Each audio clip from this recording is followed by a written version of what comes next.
Welcome to Small Town America.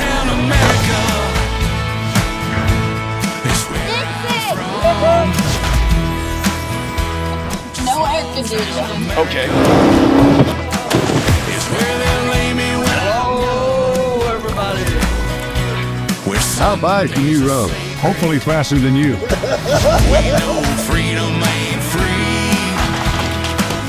Well, I was kind of hoping with the fire you. It's good enough for me. Amen.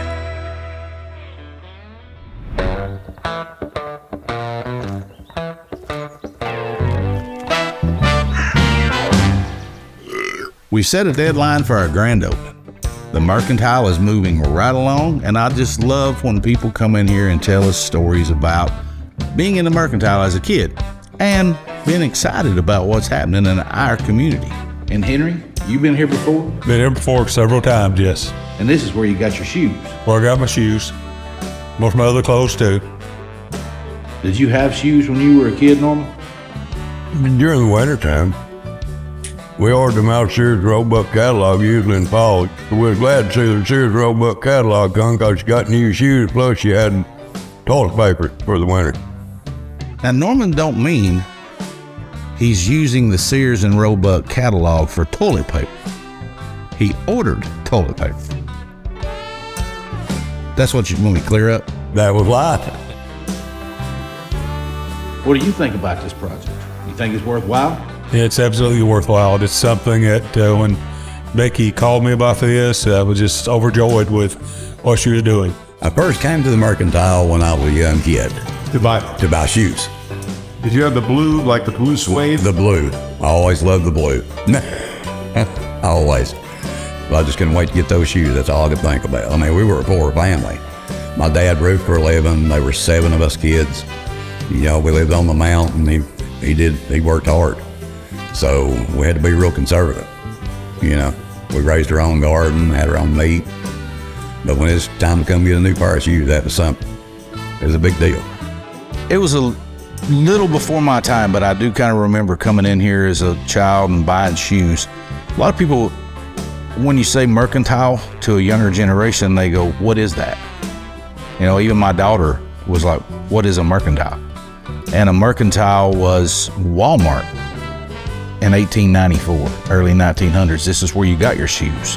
It's where you got your dry goods, your corn, your coffees. Everything was right here. This was a dirt road in front of the building. And of course, everything has changed over the years. Now everybody goes to Walmart. And we have Walmart, we have Amazon, we have those things for a reason. But these small communities like this, we can't forget them. They have to come back. I like Walmart. You know, you can get everything at Walmart, but I mean, just having this open store back means a lot. I mean, you know, I hate seeing the old building just empty and just shut down. I don't want them deserted. I want them to come back like everybody else. You know, I want to shop at these old stores. It just brings back a lot of memories, a lot of good memories. Yeah, we bought clothes here from Mr. Payne, Walker Payne. It's a great idea to refurbish these old buildings and show them like they used to be. And it's a great idea. Small town America. Yeah, small town America. There's so many things to see and do here, and it was just time to save our history. When we bought the building, it was a treasure trove full of history. We've got ledgers that go back to 1900. We've got all kinds of documents, and it's a lot to really educate where you're from and why you should love your home. So we're excited about it, and we just want everybody to have the love and the pride of Dunlap and the Sequatchie Valley. Nashville has exploded, and we feel like Chattanooga is on its coattails. And we just see this as more of a bedroom community where they come over and visit and then maybe go home. That's what I love to go visit cute little towns and explore and see what their uniqueness is. In a small town, sometimes people, you know, they go other places. We're only 40 miles north of Chattanooga, so people go to Chattanooga to go out to a place like this, and when we could have it right here. And I believe that the Mercantile will be the hub for it. I think that we will have a gathering place, a venue. Behind me right here, we have a stage, which we're going to bring some entertainment, major entertainment, we hope, to this small community. And we got our elevator is behind me here, so we're gonna lower you down on the elevator and let you sing. I operated that elevator. Lowering me down that elevator could take 15, 20 minutes. Oh, we're gonna have to fix that, yeah. We had to put a Dodge Charger motor on it. Yeah, a guy from Otis Elevator came, checked it out, and he's been in the elevator business for 43 years. And he's actually from Dunlap, Tennessee, and I had no idea he was in the elevator business. And I called him and invited him to come and look at it, and he said it would be an honor to work on that because he had never seen anything like it. And we think it's maybe the second or third elevator in the state. Wow. So it's been there a long time, and it still works. My relatives, my ancestors were some of the earliest settlers in the Sequatchie Valley. And I just felt like I had a strong conviction that it's on us, it's on our generation to do something about these old buildings because they're getting to the point of no return. So it's just unbelievable how far they've come. And we've just got such a wonderful crew, and they've just become family. We have just tried to use local craftsmen because their heart's in it. And I don't even call them craftsmen, they're artists, because each thing they do, they're so passionate about it and they've done it right. So many people have just stopped by and said, hey, I want to be a part of this. There's so much excitement in Dunlap about this. There's stories, there's personalities in these small towns. And we want to be able to tell the story of this town with a revitalization of it. Revitalization, however you say the word. I don't care how old you are, you're going to enjoy this. We're going to give you music. We're going to give you a venue where you can come and eat and hang out, spend time with your friends, and even charge your cell phone.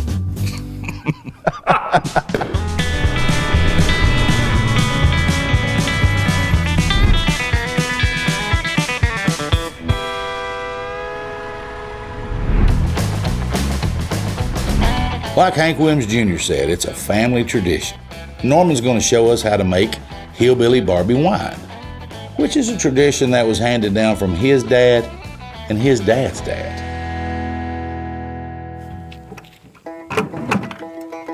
I like this row right here. Tradition. What is it?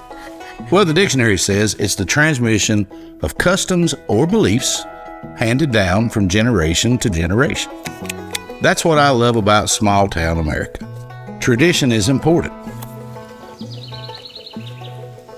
That's fox grape, wild grape that grows in the Appalachian Mountains. It's called fox grape. We gathered them all our life out of the woods, and these vines are 30 years old, and they still producing strong and doing good.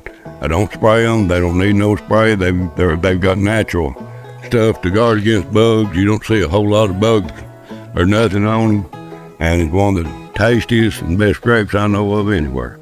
No sprays, all natural. God takes care of those vines. Makes the best wine I ever drunk, and makes good jelly too. But the good earcroft's fine. They've got a sweet taste, but they've got a little bit of a tangy taste to them too. My granny lived to be 100 years old. When she wanted chicken, she went outside and wrung its neck. Now that's organic. That's what I love about Norman and his grapes. Nothing but just natural, straight wild from the woods. So we're going to go ahead and pick all these. We're in the process of making wine. Back when I was young, we found a whole bunch of fox grapes one time. We under in the holler, and we went and picked about 50 gallons of them. And Daddy made wine out of them. And I was 7, 8 years old, but we raised hogs at the time, and we had probably 15 or 20 hogs in the field, sows, little pigs, and everything. And after the wine got made, it was real good, but you could taste it, and it tasted like you'd eat on the candle. You'd leave a waxy taste in your mouth, and go and find out the barrel had been sealed with wax. and the alcohol had eaten the wax out of it, and it was in the wine. So he took it down there and poured it out in the hog trough for all the hogs. And they come in there and drunk all that stuff. Yeah, that's the funniest thing you ever seen, is a bunch of drunk hogs. Getting in a mud hole, wallering, and fighting each other over who was going to have the next drink, and this and that. And the next morning, oh God, that was all hung over, and it was awful. That's one of them things you remember all your life. Yeah. I heard about the drunk hogs. Maybe Dixie needs a little bit of Hillbilly Barbie's wine. You can put garbage in the back of your truck, cool up in the Walmart parking lot or anywhere that's about, and park. And them crows come down and start picking through your garbage. Well, let them do that once or twice. Yeah, he said twice. That's hillbilly for tea. And then take a paper plate and lay down in your truck bed and put a piece of bread in it and pour you some whiskey on it. Let them lie down and eat it. I've seen them get so drunk they couldn't lie off a truck bed before. And then they'll go fighting, and that's when it's on. The little dog's pretty protective. He's a good dog, though. He got grit to him. People don't realize them weenie dogs have got more grit than most big dogs do. We've had them for better than 40 years, probably. Different ones. I told you Norman didn't have a Chihuahua. Norman's got a weenie dog. Weenie dog named Brutus. We had one. We called him Hot Dog. He was a whole lot smaller than Brutus. And pound for pound, there wasn't a meaner dog on the face of the earth. And I don't mean just mean, he was vicious. I don't care what it was, I could point to it and say, catch it, Hot Dog. And he'd eat it up. He'd stomp, rock, somebody's leg, he'd eat it up. He'd make you get on the car hood and stay on the car hood. Just a little bit thing, but he was tough, little old dog. Hey, I ain't coming up. He's on the porch. Brutus, hush.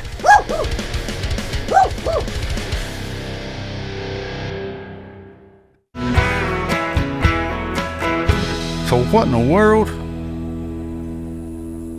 That's my CD hanging in the tree. What you got my CD hanging in the tree for? Well, when the wind blows, it plays you singing and it keeps the deer away. All right. So that's what all these are for? Yep. Does it work? We ain't no deer bothered apples. You got any apples? Are these from the tree? Yep. No, you just throwed these out here, I right? did. I tell everybody all the time that my CDs make a good coaster. Never thought about hanging them in a tree to keep the deers away. And what's this? Dinosaur egg, Norman says. It's got a crack in it. It's ready to hatch. See that? This is Hillbilly Barbie's dinosaur egg. Not really sure where he got a dinosaur egg at. Yep. You're the only person I know that hates snakes worse than I do. But she don't like them then. That's for sure. I can't even watch nothing on TV about a snake. If I do all night long, I'm up. I even take a flashlight with me to the bathroom, check the commode, make sure they were in the bathroom. Before I turn the light on. I ain't letting nothing. You ain't saying nothing. I mean, I'm telling you, You need to get you a bunch of rubber snakes and lay them around. he's done that to me before. Now, I got word once that the TBI was going to raid me. So I went and bought a whole box full of rubber black snakes, and I hid them everywhere. Just to see what would happen. Well, the TBI never come, but for about a year, about once every month or so, I'd hear her scream somewhere. She'd found one. He put them in drawers and everything. And y'all been married how long? Too damn long. I don't know how many gallons it's got so far. I'm thinking I probably have 20, 25 gallons. I can get them all picked off. Last year I had 20. I believe I got a little more this year. Well, you need some help? No, I got. I get Baby Sue to help you. Yeah. No, I eat more than I pick. Believe that'll do. I wished I lived in a place this peaceful. It's not always peaceful. Well, only because you live down here. Oh, my roses are blooming again. Come on. I love Baby Sue. I love to pick on her, and she loves to pick on me, and that's kind of how we show each other that we care about each other. I'm going to steal a bunch of these apples for you. Well,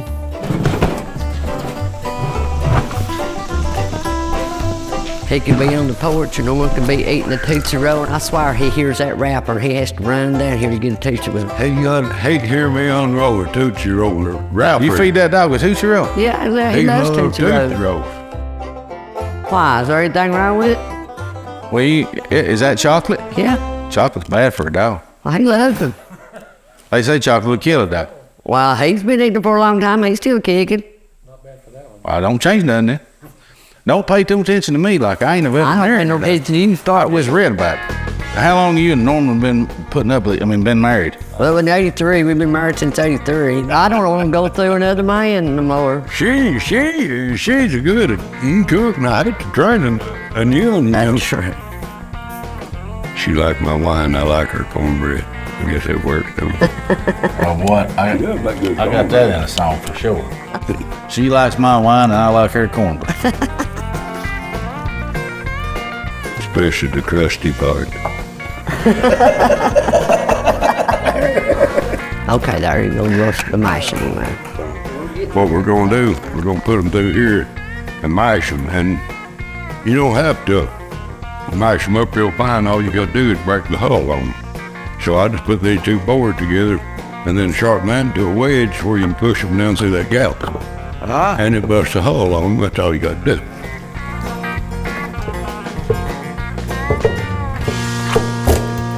All that does is just break the hole up on them, and then we let them ferment and put sugar to them and let them do their thing. Everything's natural. I don't put no additives in it, just sugar and grape juice, and that's it.